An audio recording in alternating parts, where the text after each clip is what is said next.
తిరుమలలో నువ్వు లోపలికి వెళ్ళాలంటే ఈ బోర్డు ఉంటుంది. ఈ బోర్డు ఏమని రాసింది? మీరు హిందూ కాకపోయినా సనాతన ధర్మాన్ని నమ్మితే మీరు అఫిడవిట్ లో సంతకం పెట్టి లోపలికి రావచ్చు అని కూడా ఈ బోర్డులో రాసింది. You have no objection for admission of non Hindu pilgrims into TTD temples provided she furnishes a declaration in the prescribe format. ఆ కాగితం మీద, ఆ ఫార్మాట్ మీద, ధృవీకరణ పత్రం మీద సంతకం పెట్టమని డైరెక్ట్ గా బోర్డు పెట్టింది. ఈ రోజు రేపు గాని నువ్వు తిరుమల వెళ్లి నీ కుటుంబంతో పిల్లా పాపలతో బంగారం కదా గుండు కొట్టించుకో. రా, వెంకటేశ్వర స్వామి వెయిటింగ్, ఇద్దరు వెయిటింగ్, యేసు ప్రభు వెయిటింగ్, వెంకటేశ్వర స్వామి వెయిటింగ్. ఇద్దరు కళ్ళు తెరిస్తే భస్మం అయిపోతావు రే, భస్మం కాలిపోతావు. దేవుళ్ళతో వద్దు. భక్తి లేకపోతే భయం ఉండాలి. భక్తి లేకపోయినా పర్వాలా, దేవుడి మీద భయం ఉండాలి. అందరికీ భక్తి ఉండదు, భయం. ఆ భయం లేకపోతే భస్మం అయిపోతామని కూడా నేను మనది. నువ్వేనా పెద్ద తోపా?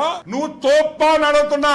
శ్రీమతి సోనియా గాంధీ యూపీఏ చైర్పర్సన్, ఆ రోజుల్లో one of the most powerful, is the most powerful leader. అంటే భారతదేశంలో యూపీఏ ప్రభుత్వం ఉన్నప్పుడు సోనియా గాంధీ నంబర్ 1 పొలిటికల్ గా. 28/1/1999 సోనియా గాంధీ సంతకం పెట్టిందా లేదా? సోనియా గాంధీ డిక్లరేషన్ ఫార్మ్ లో తిరుమలకు వచ్చినప్పుడు పెట్టిందా లేదా? ఫరూక్ అబ్దుల్లా జమ్మూ కాశ్మీర్ చీఫ్ మినిస్టర్ 12/11/2003 సంతకం పెట్టి వచ్చాడు కదా గుళ్ళోకి. మళ్ళీ రెండోసారి సోనియా గాంధీ 2006 25/11/2006 సోనియా గాంధీ మళ్ళీ తిరుమలకు వచ్చి మళ్ళీ సంతకం పెట్టి లోపల. మళ్ళీ అబ్దుల్ కలాం 19/3/2009 మళ్ళీ అబ్దుల్ కలాం సంతకం పెట్టి. Mohammed Jani chairperson of APLC for petition committee, ఆయన సంతకం పెట్టి. మంది మేధావులు సంతకం పెడితే నీకేందయ్యా? ఎవరయ్యా మీరు? మీరేమన్నా దేవుళ్ళకి దేవుడా?